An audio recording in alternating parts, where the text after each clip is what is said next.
On the Move is brought to you by Dunlop, the world's best road-holding tyre, and credit unions. Why bank when you can credit union?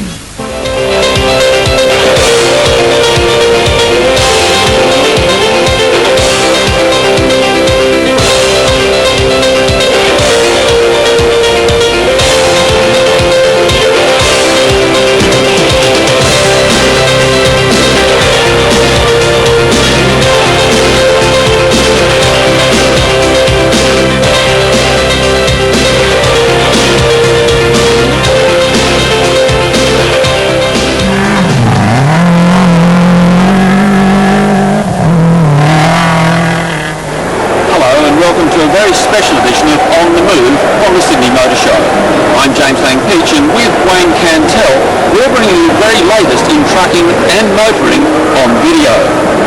Now, it's fair to say that this Sydney Motor Show is now a truly international motor show, with many models being introduced here for the very first time from around the world. In a moment, we'll come back to you because this is a great place to start for this special edition of On the Move.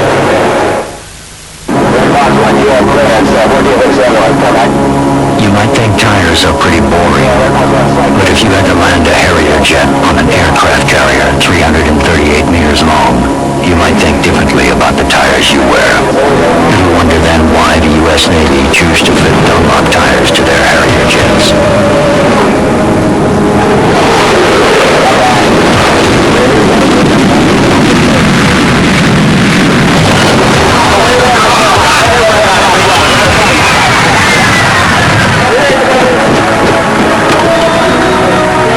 So keep your family safe. Stick with Dunlop, the world's best road-holding tires.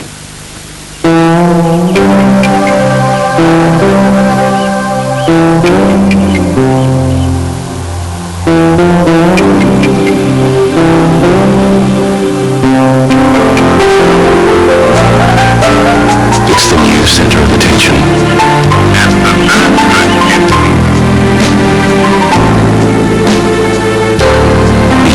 Mazda 929, beyond expectation, within reach.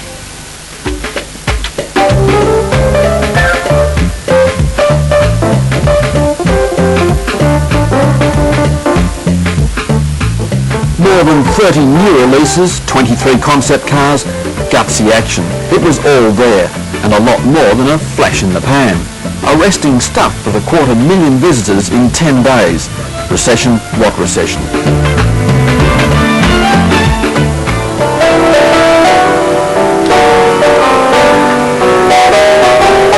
It had to be you, and it had to be new, very new, to get up at the Sydney International. Like Mazda's all-new MX-6, previewed well in advance of its pre-Christmas on sale. This is Vogue on wheels, elegant as the bigger new 929 and stunning value. Four-wheel drive, four-wheel steer, 2.5-litre V6 twin cam at around 40 grand. Mitsubishi says its surprised new GTO is seductive, and that's not all. Certainly impressive at rest, I think stunning in flight. Ladies and gentlemen, Mitsubishi GTO. Thank you. Like the rivals, four-wheel everything plus aero-active. Those spoilers are speed sensitive. They tilt for more downforce at high speed, and you'll need a bit of steadying for the price. 80 grand. It may seem a lot, but there is a lot there.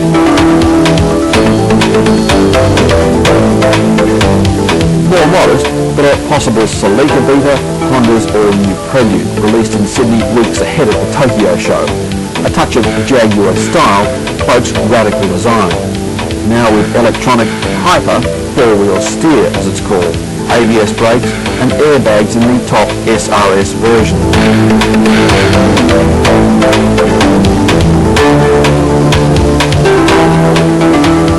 It has a 2.3-litre twin-cam 16-valve, lots of illuminating ideas, and it's on sale by Christmas, around $35,000. The Prelude, just one of Honda's 9 releases for the show. More practical and equally new Pacifics, starting with a recession-busting, low-tech, sub-$15,000 budget buy called the Breeze. 1.3 litres, carburettors and rear drum brakes, but loads of style and quality. The bigger 1.5 and 1.6 litres get a new split rear tailgate, while the sedan is a whole heap more spacious. Japanese market models are super frugal, reported at 104 miles per gallon on the highway. Not for us, but a sensation in the US, Honda's Mazda MX-5 size Sporty, the Beat. It's a ragtop micro. Get it here and you could be guaranteed the Beat would go on.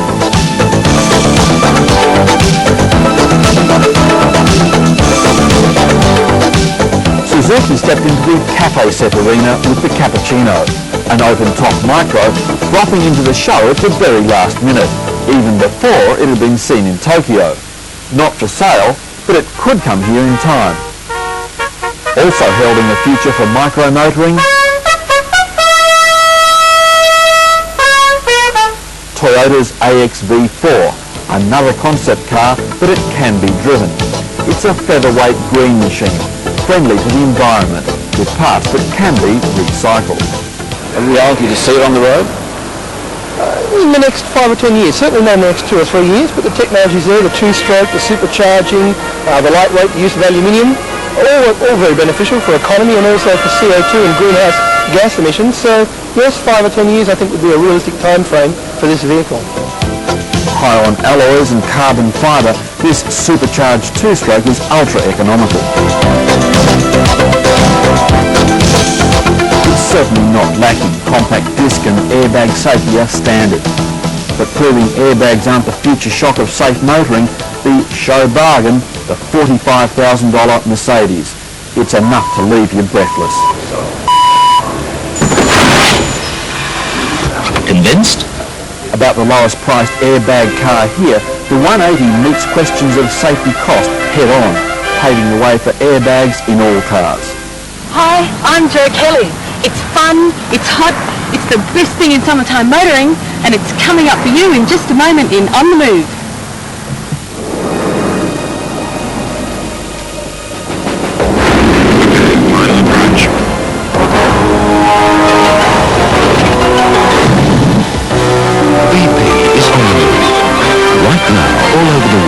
Redesigning our 20,000 service stations to make them every bit as advanced as the products we sell. We think you'll appreciate the changes sooner or later. BP, on the move. Giving a lift to the budget price luxury and safety, the baby Lexus ES 300.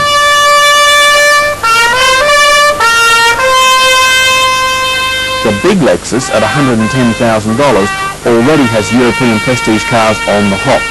Check out this US preview car of the smaller 300 and yep, they'll be hopping a lot quicker. It's tipped at around $45,000 by next June.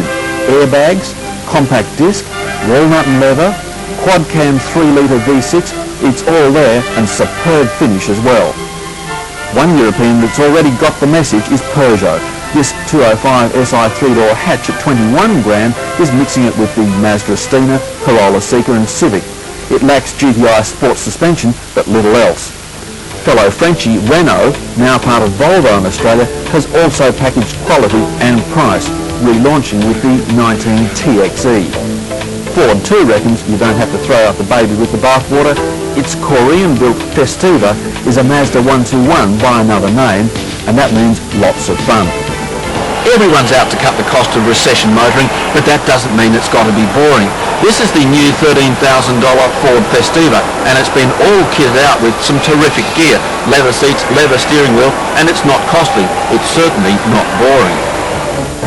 Striking up for personalised motoring, Recaro with the Interspace design display showed this hand-built Falcon Sportline, the centre stage of attention together with the latest XR8 V8. The designer-trimmed aqua interior housing a massive 1,000-watt 6-speaker digital Panasonic audio system with enough punch for Pavarotti in the park. Something equally special, Ford's 21st century design, the Mystique. According to Ford, it's a T-drive, front or rear or 4 wheels, with power of 6 or 8 on its side in the front. The egg-shaped bubble looks not unlike the Tarrago, but it's a big chance for the Ford Tech boys to show their muscle. When it comes to all-wheel drive, an all-Aussie invention, the Drive Tech. With hydraulic motors, it took its place among the two-wheel classics that packed the cycle stands. And classic grunt cabriolet, our best-selling import, Subaru, now in rocket form, the Liberty RS Turbo. Ladies and gentlemen, the Liberty RS Turbo is a true five-seater, pampering all passengers with equipment levels befitting a luxury vehicle. At around $8,000 less than a Celica GT4, they'll disappear off the showrooms about as quick as their 0 to 100 time, a staggering 6.7 seconds.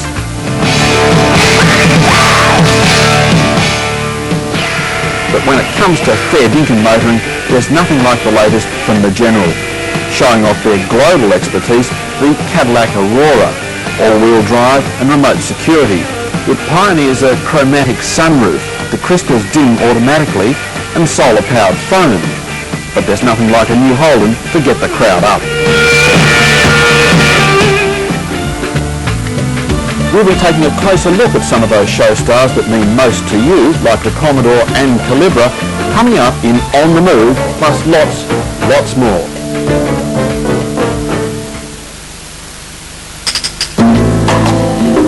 Always take me by surprise. The way you move, the way you make me feel. You take me. The new Mazda 323 Estate. It'll take you by surprise.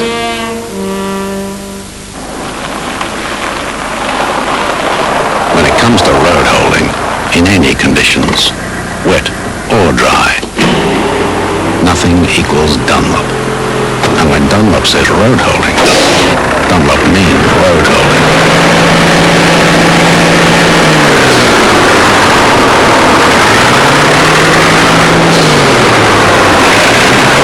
Stick with Dunlop, the world's best road holding tires.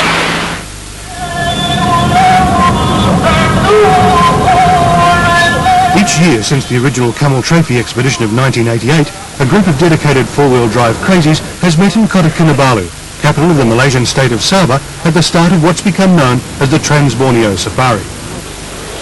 With the support and encouragement of Australia's Bush Driver magazine and publisher Rick Williams, the event this year achieved full-on international status.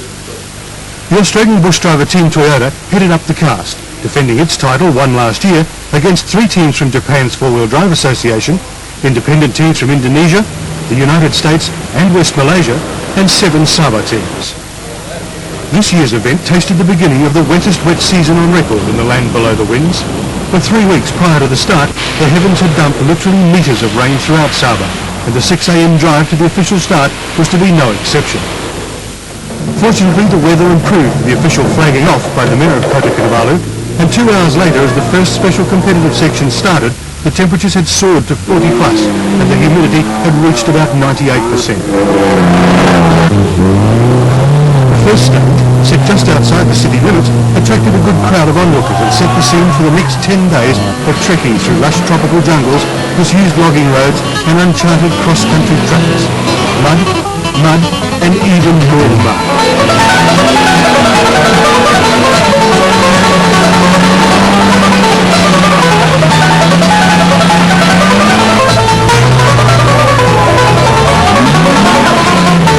Torrential rain turned the tracks into quad rides, seemingly endless downpours drenching man, woman and machine. The extreme conditions forced delays, moving logs and avoiding the nasties. Rebuilding whole sections of steep and slippery downhill tracks. And even what had been planned as a pleasant, cross-jungle scenic train ride became a nightmare as the rain bucketed down and night closed in on the jungle. Oh, I like the way you carry it, Locklow. Washed-out log bridges became more and more common as the expedition headed further inland and further into the jungle.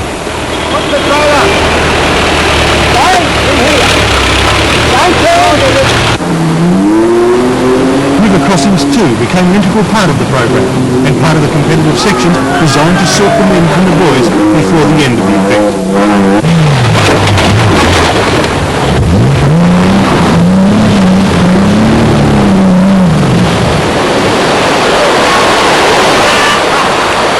As did the tight driving sections, which saw one of the Japanese crews come unstuck in a big way.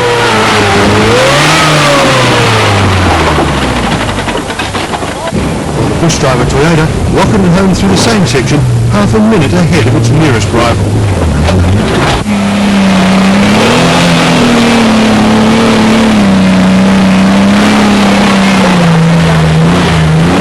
Then, just to add insult to injury, the sky opened up yet again to turn a special 2-hour night stage into an absolute horror that stretched on almost to dawn. But all was not gloom and gloom. The steamy heat of the jungle soon gave way temporarily to the chilled freshness of the mountains as the expedition clawed its way up Mount Trusmari along the highest road in Southeast Asia, and even the mountain streams provided a pleasant change in tempo. And finally, after 10 days of battling nature and the elements, the triumphant return to Kota Kinabalu saw the BF Goodrich bush driver Toyota once again bring the honours home to Australia. For the second year, clear winners in one of the toughest four-wheel drive events in the world.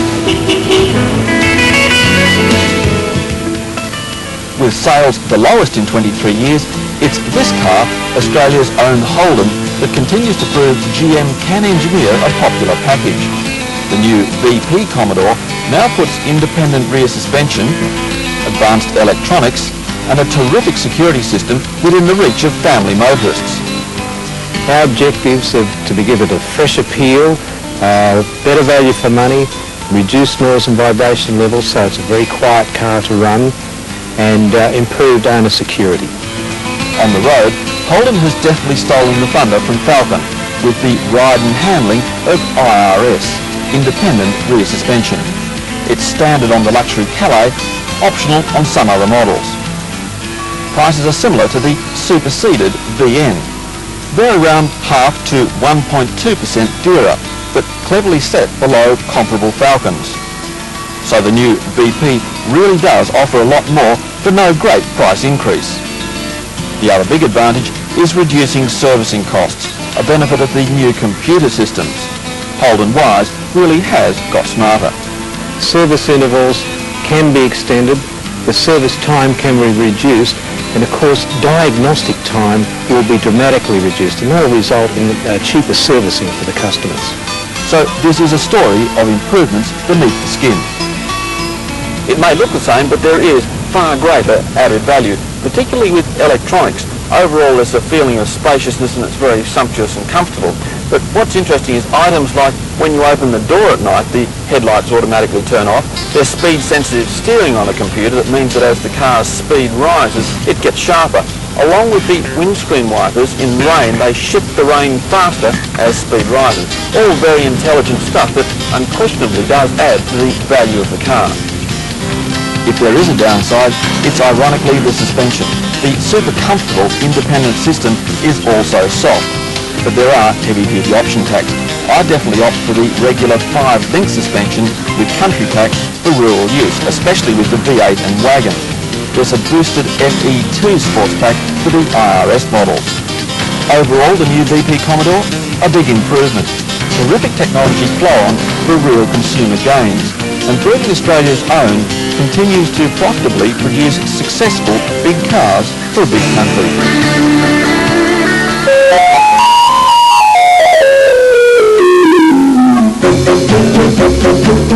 The fishbowl styles hook plenty of tags. Trendy, cheeky, fashionable, cute. One thing's for sure, Mazda's baby that puts a smile on your face has sure rounded up some sales. A whopping 150% boost last month. And yes, as seen on TV, most want it green. The 121 comes in just one model. 4 doors, 4 seats, and in either 5-speed manual or 4-speed auto. It certainly makes $1 go a long way. Fun to look at, it's also fun to drive. Power's adequate, although there's not much change left when you do want full whack. The win? Mazda has brought an intelligent auto shift system to budget motoring. By intelligent, I mean you can change the shift pattern for country or city conditions. As well, there's a power override button, and that instantly gets you a down.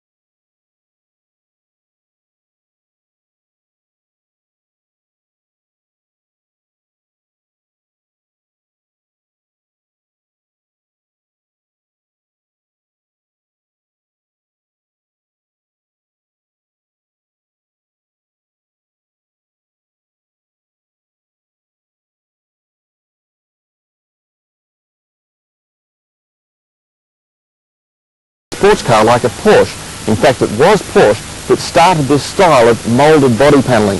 Not only smooth and looks good, but also make sure there's no nooks and crannies where rust can build up. It's little wonder that Mazda can offer a 3-year or 80,000 kilometre warranty.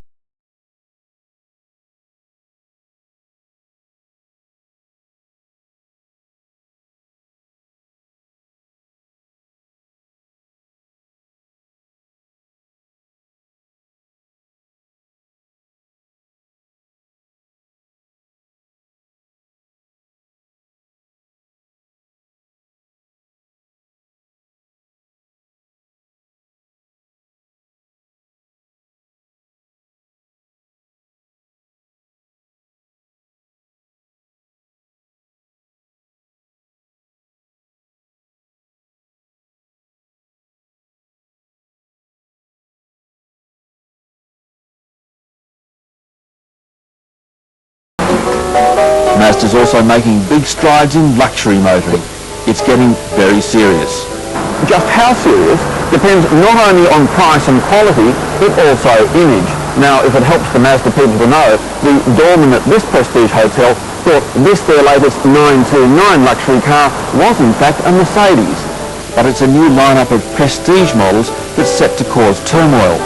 The Unos, as it's going to be known, is Mazda's answer to our now most popular luxury car, Toyota's Lexus.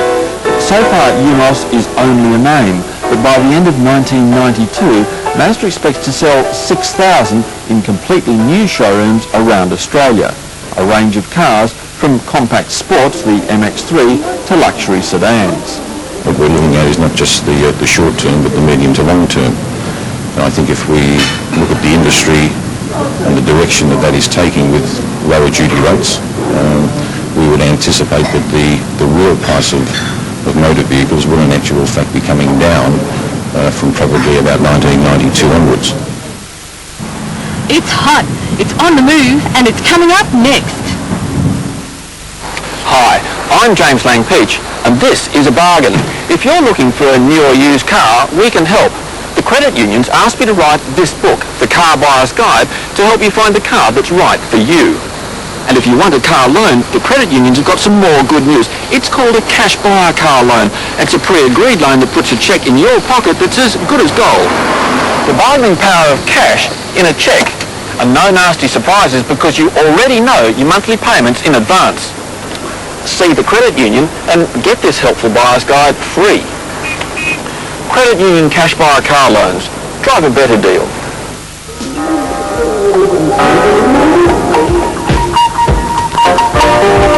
Behind me are what we know as conventional petrol tankers. They stand tall, they have a high centre of gravity, and research shows that in 30% of tanker accidents, it's a rollover that's the problem. It's this problem that the Shell Oil Company and the Hockney Trailer Company have addressed in their latest design, a low-level tanker.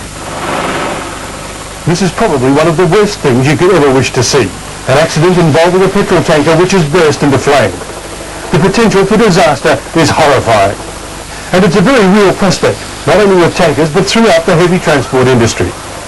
To start with, there's that frightening figure of 30% of tanker accidents involving rollovers. And further research shows that more than 11% of heavy transport road fatalities could be avoided if trailers were manufactured with improved stability. The leading edge of this safety technology is exemplified by the new Hockney Thomas trailer. It's the result of an exercise in design and production cooperation between Shell Australia and Australian trailer manufacturer Hockney. It's a development which could yet see Australian technology again leading the world. Shell commissioned the project to design and manufacture a super safe tanker trailer, but it had to be a trailer that was both workable in today's environment and which would meet the requirements of the various statutory authorities. It had to have a low centre of gravity and vastly improved stability over existing designs. It also had to be as stable with the proposed new 46-tonne gross weight as with the existing 42.5-tonne limit. The result is Thomas, tanker having optimum mass and safety. Option number 14 of 19 computer-designed and evaluated variations. According to Shell, it has met and exceeded those design parameters. The result is a package which shows vast improvement over both lightweight and conventional design tankers, even those leading the technology field overseas. Trailer manufacturer Hockney, Australia's acknowledged leader in trailer design and construction, worked closely with Shell personnel, including transport managers and drivers, to turn the design concept into a practical application for everyday use. In initial tests, Mercedes-Benz provided a Freightliner prime mover fitted with its all-new sophisticated airbag suspension and low fifth wheel connection, and Mack Trucks supplied the first of its all-new CHR models. When the prototype combos were put through their paces at the Shepparton Heavy Transport Driver Training Centre, the results were staggering. Dynamic circuit testing and tilt bed analysis showed that the roll stability of the Thomas tank and purpose-built prime movers were 40 to 45% higher than conventional tankers under the same loads and conditions. This translates behind the wheel to a 20% driver safety margin at similar speeds. But it's not just the limits of rollover stability that have been rewritten. The new Hockney Thomas trailer has reduced aerodynamic drag by 20%, cutting down the effects of buffeting, wind noise and reducing driver fatigue. Improved crushworthiness also plays an important part. Hollow extrusions are used at many key points in the tanker's construction to minimise the potential of splitting in an accident and spilling its load.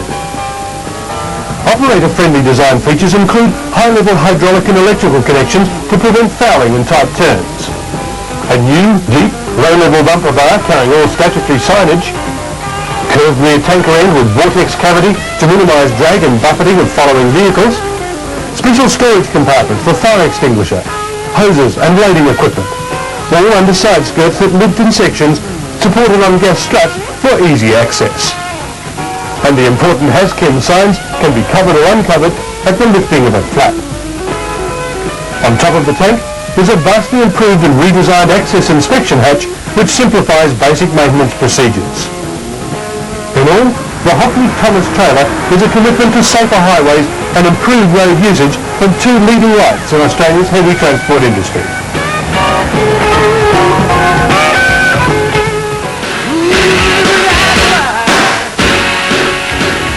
Times might be tough, but you've got to keep fit.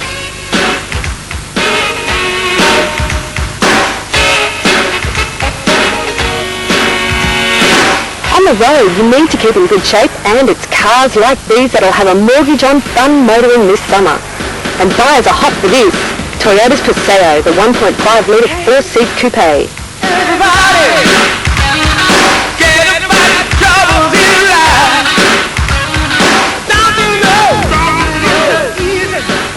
Today, the segment is one of the fastest growing in the entire Australian automotive market.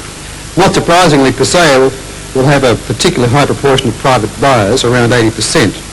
While it will have universal appeal, we expect it will attract above average interest from females. They're all the same men. They might dominate the motor industry, but they seem to forget that nearly half all licence holders are women. And they get surprised when we get the hots for something like this.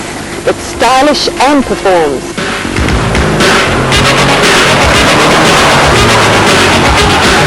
Hey, you, don't you listen? They can't be too serious about the back seats though. I mean, it is a 2+2, but the best thing is flop them down and use the space. So, let's get on the move.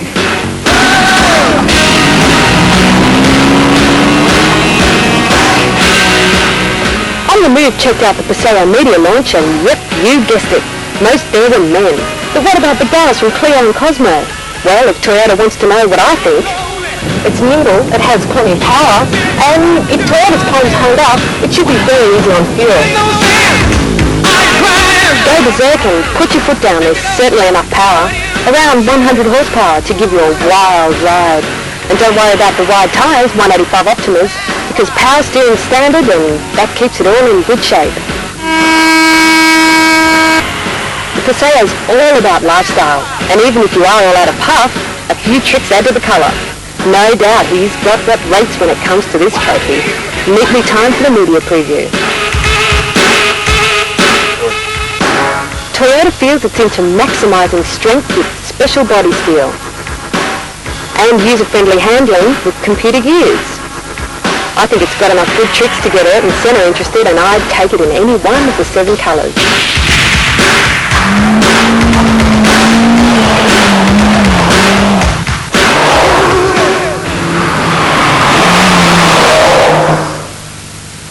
More than ever, going bush has Australians fired up. It really has four-wheel drive sales on the move. But getting there and getting back takes its toll, and it's tyres that really take the pounding, both on and off-road, getting to the best spots. These tough demands have called for a big rethink, clever design for all-round performance. And it's this type of compromise tyre that's really setting the pace in four-wheel drive. It's both designed and built in Australia. The difference? This really aggressive tread, which is not only good on-road, but terrific in the mud. It's hard work designing tyres. They need to be tougher than ironbark to beat punches, have Tiger 4 grip, and mountain goat balance. So where's the focus of this new generation design? Mainly on road. The self-cleaning properties have been very good, and it works extremely well on shale. And we've been delighted with the flotation characteristics on sand as well. And certainly the lead time, you'll be talking years to get it right before you release it onto the market. Here are some examples of what you should look for when you do go shopping. The Olympic Bush Ranger, a good RV all-rounder, long life, used by the Army. A typical size, the 10R15 LT, costs approximately $244. Dunlop's Adventurer, the high-tech RV, top performer, excels on and off-road. A 235/75 R15, about $241. The Olympic Steel Trek, outback tough, resists staking and punches. A 750 R16 LT, around $276. And a couple of tips for when you do go off-road. Quality gear means survival. For safety, always travel in groups. Get it all together, and good equipment, good mates, and common sense makes for good fun going bush. Picking a bargain at auction, and the sleek new Calibra, coming up next.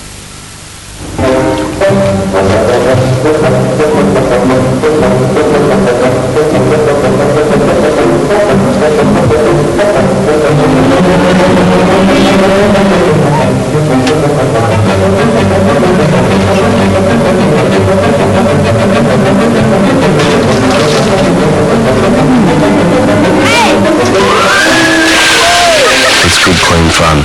The new Mazda 121. You'll want one too. Oh Lord, won't you buy me a Mercedes-Benz? Ever fancy to fling in something like this?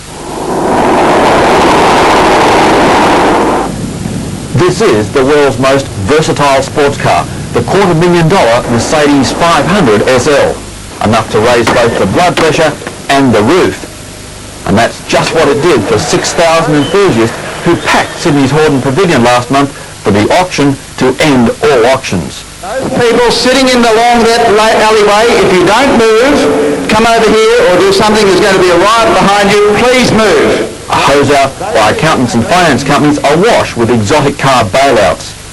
But those tipping basement bargains were in for quite a rev. $120,000 at $120,000. Prices soared with egos, recession restraint blown out by turbocharged enthusiasm. This is a magnificent car, it really is. This was boutique horse trading. They'd corralled everything from prancing stallions to a load of not-so-old bull, even if there were a few bits missing. It's brand new, but already they've lost the owner's manual. Mind you, I think you'd find a couple of mates that would help you sort out the gears.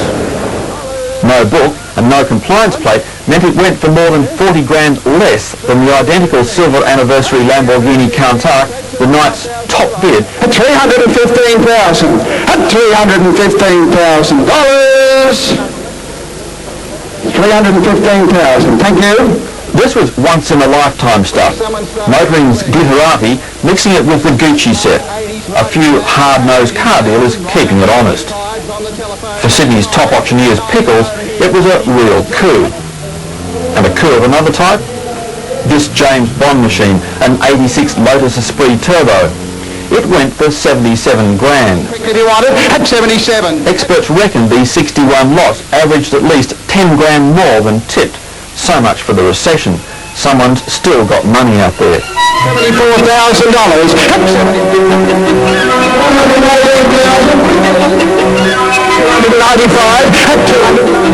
$280,000. Crowd steal of the night, and a bargain. The 53 Chevy Corvette for 39 grand. 39, somewhere. 39, thank you. The classic, Jimmy Barnes' 72 Dino Ferrari, out on the hammer at 118. Stablemate, an 87 Testarossa with only 5,000 on the clock, went for 285,000. Bidding started at 200. While last year's Mulsanne R Turbo Bentley that began life around 400,000 cleared at 310. And Lord, if you must buy me a Mercedes-Benz, they're not completely recession-proof, but certainly hold their value in tough times. That 500 SL Sports, it knocked down at $205,000, still more than 80% of last year's new tag. Oh Lord, won't you buy me a Mercedes-Benz? It's this car, the Holden Calibra, that's set the yardstick for Aussie motoring this year.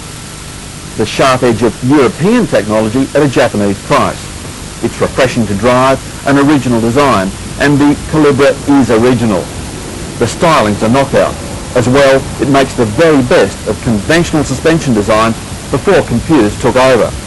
Certainly, it compares favourably with the very best four-wheel steer systems. If you think it looks sleek and stylish, it is in fact the world's most aerodynamic four-seater car. 0.26 CD factor. It's as slippery as an eel. And that translates to being also extraordinarily fuel efficient. 5.6 litres per 100 kilometres cruising along on the highway, and that comes down to, in the old terms, 50 miles to the gallon. Extraordinarily impressive. Front drive, it has a compound angle independent rear suspension. Put that simply, and it means that there's fantastic stability in fast sweeping corners. Great at freeway speeds, but a bit bumpy on bad bitumen. With the exception of the Japanese models, this is the very first fully imported Holden, and Holden is making no secret about its heritage. It is in fact the German Opel, and it is brought here under a licence scheme where, ironically, the sale of Australian motors to Germany allows us, under an export credit system, to bring this car here fully imported. This motor, 16-valve, 2-litre, and very impressive. It'll give you 150 horsepower, 110 kilowatts, and that means speeds up to 200 kilometres an hour and above if you could use them. It's designed as an Autobahn cruiser. You're making no secret of the heritage of this car, are you? No, it's a German-built car. It's an Opel, built by the General Motors Group in Germany, and this particular car is the top-selling style sporty coupe in Europe. Our major competitors will be the Japanese Toyota Celica and Honda Prelude. It's a tough market. How many would you expect to sell? We expect to sell somewhere in the vicinity of about 1,000 cars a year. Shouldn't be too hard to do that. At 36 grand for the 5-speed manual, it's wheel-to-wheel with the Japanese. Stoppers, 4-disc, 4-channel ABS, designed for dry, wet tarmac or ice. Unsettled though by our gravel, but massive stopping power at speed. Overall, great. Original design and a breath of design fresh air in our Japanese-dominated sporty market. How does it rate? On value, we'd give it 8. Performance 8. Handling and road holding, outstanding, a 9. Ride and comfort, a little harsh, 7.5. Powerful dynamics, very safe, and yes, there is a 4-speed intelligent auto shift version with a slightly less powerful 2-litre motor, 8 valves, 85 kilowatts.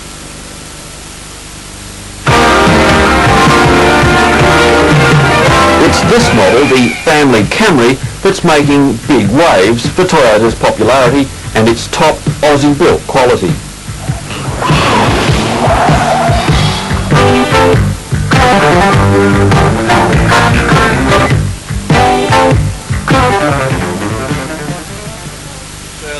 The recent new Camry launch at Canberra's Technology Showcase was a Toyota trifecta: quality, economy and new models. You say that the best quality locally produced cars in Australia are in fact Camrys and Corollas. Camry and Corolla got top billing in the annual Quality Awards, a win for Toyota and our local car industry. It is a symbol of the commitment of Toyota to production in Australia. I hope and believe that we've created a climate in this country in which the car industry can do very well into the 90s and into the next century. Right on the button. This is hands-on government. The Senator joined Toyota's Apprentices of the Year in tightening up the quality on this 250,000 Australian-made multi-valve motor. The new twin-cam 2-litre motor is the key to both quality and economy. Thanks a lot. Toyota boss Bob Johnson reckons if the politicians also gave up their white limos, there'd be big additional gains for Australia. If you drove a Camry instead of its nearest medium 4 competitor, you would in fact save yourself $563 a year in fuel. Now if you expanded that to the government fleet of V8s, you could probably save even more still. The new Camry gets the fuel-efficient EFI motor. Little wonder in these tough times there's been a big swing to these 4s.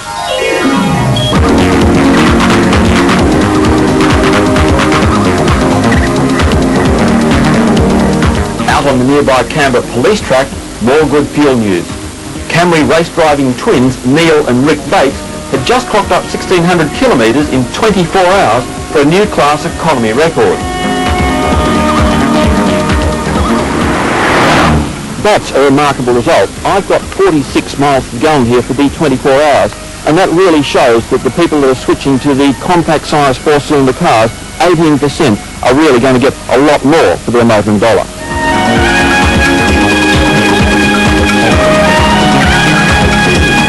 This is Rigi-Dig, a 66-speed average around the police track switchbacks, putting up a real test and further endorsing the Camry as Australia's medium-class leader. It's this car that in 1987, along with Formula One driver Alan Jones, I said was Australia's best 4-cylinder. Now the reason for that is simple. It was Australia's first modern multi-valve motor. Certainly it stood the test of time. It's also stood the test of value. This is no poverty-packed motoring. Camry motoring now includes lots of standard equipment. Power steering, new styling, and the range of high-tech motors built in Melbourne. So how does this all stack up? I'd rate the Camry 8.5 for value, performance twin cam 7.5, handling and road holding 7, comfort and ride 7.5. The new Camry, enough to put some twinkle in your motoring.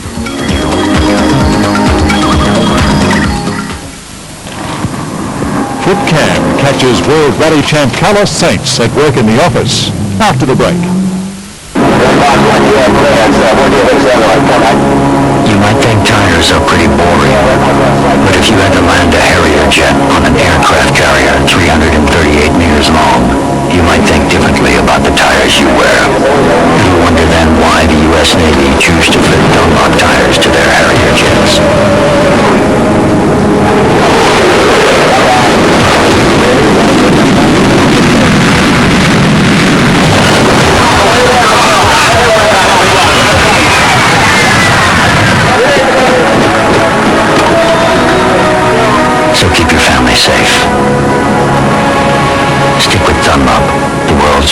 road-holding tires. Now showing you don't necessarily need a big car for a big country, and it took on the best and won in the World Rally Championship. Defending champion Spaniard Carlos Sainz has been calling the tune. The Perth round in Australia was a downer, but his style was developed once he hit the car in his Celica GT4 Rally in four-wheel drive form. And in road form, it'll go on sale here, just 150 of them for $45,000. The combination is formidable. Man, the skill or bravery, the talent of this fella is just... The lucky people that are going to own these cars in this country, the performance is only going to be limited by their bravery. The roar that comes from that titanium exhaust is just something else, and the real bonus is that it's an extraordinarily safe car.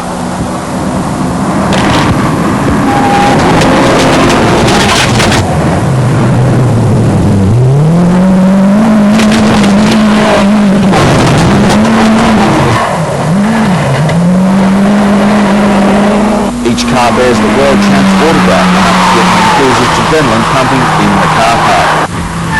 And that's just an indication just how determined the car makers and importers are to impress the Australian market.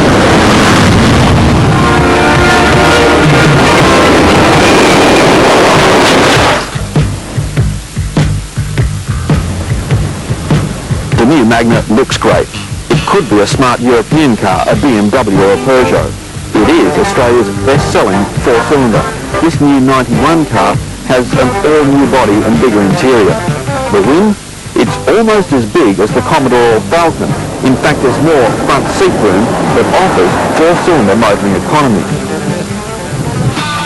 All of the 5 models get power steering. It's a bit oversensitive and bigger tyres. The suspension's beefed up, but still a little spongy for dirt roads.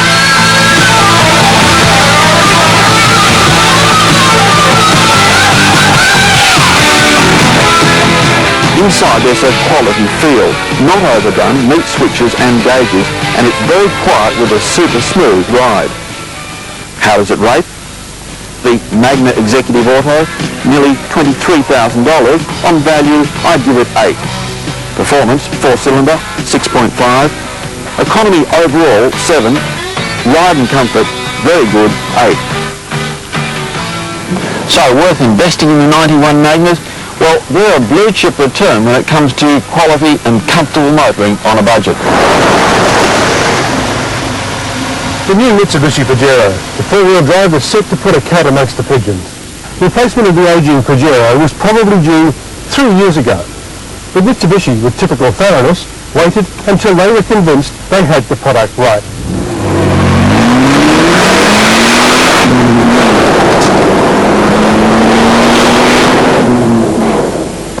The all-new Pajero is wider, longer and decidedly more aggressive looking than its predecessor and shows off its competition heritage. Up-spec models feature two-toned paint highlighting the big moulded plastic over-fenders. Big wheels and tyres enhance the ride and handling, and on all these 6 models, Mitsubishi's multi-mode anti-lock braking system pulls this high-performance four-wheeler up straight and true with no skidding.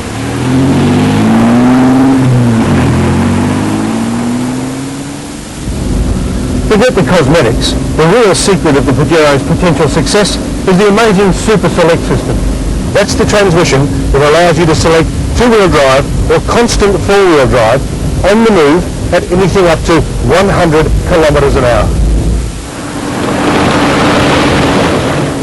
The Pajero's performance is nothing short of startling.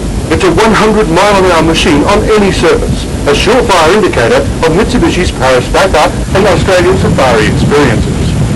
The 3-litre injected V6 provides power, constant four-wheel drive ensures sure-footed handling, and the anti-lock brakes pull it all up. Inside, styling is full-on 90s, good instrumentation and controls. GLS has a top-line stereo, handy tilt meter, and clock, and at the heart of the action, the manual transmission and drive selector.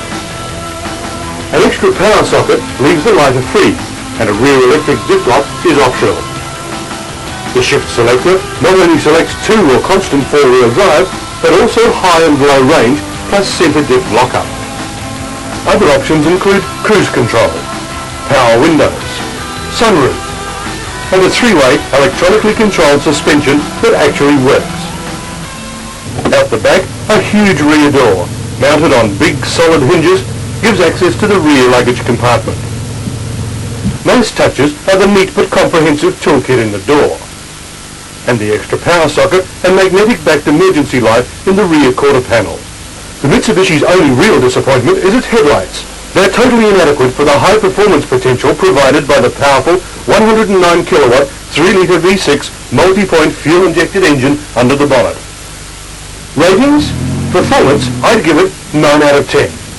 The same applies for ride and handling. Economy? A 7.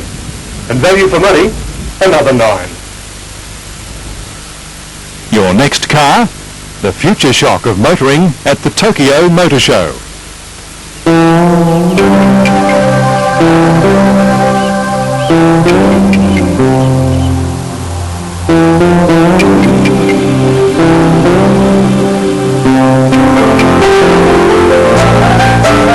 It's the new center of attention.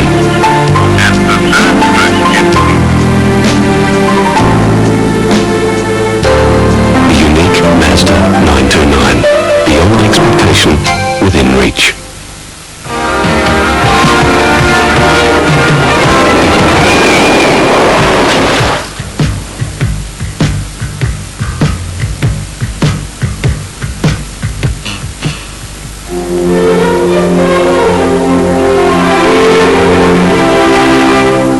The sun may be going down on Perth's fortunes, but it seems there's still money to buy BMWs. It's this new 3 Series model that's recession rescue for prestige motoring. BMW's baby budget buy. And the German car maker flew the media, celebrities and cars into Perth for a very special preview. Now, the baby BM's bigger, much bigger. It's a real 4-door car, not just a 2-door with 4 doors. Like all BMs, this is a win for the engineers. There are 3 versions here. 2 6-cylinder 24-valve rockets, the 325i and 320, plus 4-cylinder 318i. The new 2.5-litre 6 getting a 5-speed auto. Weights are perfect 50-50 balance. And there's piercing ellipsoid lights, terrific night vision, but low dazzle. A new design centre arm back axle really gives it sports car handling on the road. You would expect a lot, and that's what you get. Superb finish inside, and gadgets like electronic sound controls. Superb finish under the bonnet and underneath. And a big chance of stepping out alive if you do hit something hard. Hit head on at more than 50 k's and the seat belts pull firm, then lock in an instant. And the body absorbs the crash far better than the demands of basic safety laws.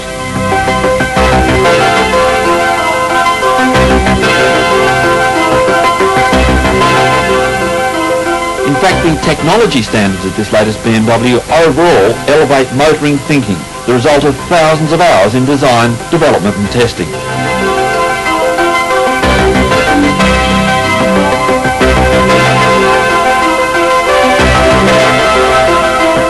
So if you're amongst the lucky ones with the cash, this is a car to drive home the dreams. It's this car, the new compact Renault 19 TXE, that's put a focus on fuel efficiency. Renaults have always been comfortable and frugal, the 19's no exception. In a new alliance, Sweden's Volvo will now import Renaults for Australia, and they've already started to make their mark since going on sale at the Sydney show. Volvo is one of Australia's biggest European importers. Renault will now boost the numbers. With more than 1.8 million vehicle sales around the world annually, France's Renault can't be too far wide of the mark in building cars that people want. Frankly, I like them. I like the way they steer and handle. They're very comfortable and they're clever. As an example, with this new 19, the fuel gauge has a digital readout. It not only shows you the number of litres left, but also does a running computation on how far you can go before you've got to fill up. That's useful. Also clever is space use. Fold-down seats and an airy cabin, attractive trim, plenty of quality and bonuses. And at around 25 grand, the Renault's shaping up for a real tussle with the Japanese opposition. It's available in both sedan and this hatch. There's no doubt this 5-door is both easy to use and stylish. For the last decade, our motoring's been dominated by 6s. Now for some homespun, gutsy technology, Australia is back in business with V8s. This SV5000 Statesman with the German independent rear suspension is one of the best cars ever produced in Australia. At 58 grand, you'd want it to be, but this is the Big Mac of our motoring. By comparison, the Falcon is powered by the US-made Mustang V8 motor. It's fuel injected and fully imported. Now, I'm not too sure, though, that the cost is justified. Something like $46 million was spent in setting up this new Falcon, and I'd be interested to know what proportion of that went on the V8. For what is now a minority market, I really don't know that that is justified. Nonetheless, it's fun to drive behind this car, although compared to the old Ford V8s, it seems to have lost some of that burble from the V8. Ford fans, it's the first time in 9 years you can get sheer grunt under the right foot with a Falcon. The XR8 V8 at $32,000 or Aussie Prestige, the LTD at 54 grand. Under that Ford facelift, significantly improved handling and quality.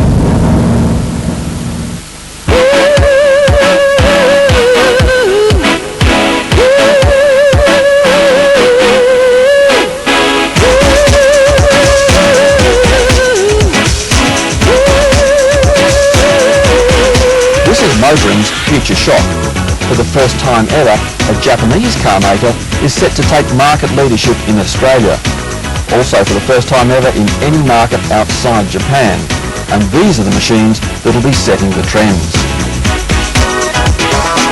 The 29th Tokyo Motor Show, for the 5 million Japanese new car buyers this year, self-parking cars and satellite navigation systems are already old hat. Japan's now well in tune and overwhelmed the European classics. This is a very planet-conscious show. But in case you think these are only future dreams, the gap between prototype production has never been smaller. It's down to around 31 months or 2.5 years, which is unbelievable. But this is a lot more than a car show. It was the Japanese showcasing social conscience. But is the world ready for its cars to be quite so green? What we see for the first time is a legitimate and responsible attempt by manufacturers, particularly Toyota, to take into account the environment, the application of product, and then design the car to suit those needs. The emphasis is on things like recyclable materials, lightweight production, fuel economy is in fact quite outstanding and indeed bordering on aircraft technology. Despite the green, there's still hope for the dedicated petrol heads.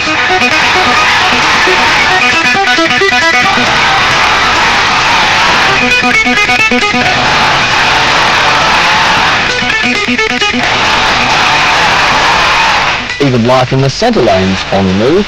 The blueprint for our most popular small car spells faster gas. 5 valves, what an exciting concept. Yamaha first pioneered on motorcycles, now we've adopted on cars, and I think we're the first maker to do it in any volume. Efficiency, technology, and refining advanced ideas, they're still high on the agenda for clean energy into the 21st century, before fossil fuels finally run out. Meantime, there's still plenty to look forward to. Safety's getting easier. The first side airbags. New names, classy surprises. This is Toyota's BM5 Series Beta, while Mazda's online to out-Lexus the big guns with UNOS, big, small and sporty. For most, motoring into 92 is in survival mode, high-tech green machines, but awesome design and energy. It's going to be a fast, furious, exciting and efficient ride into the future, and we'll be there bringing it to you in On the Move.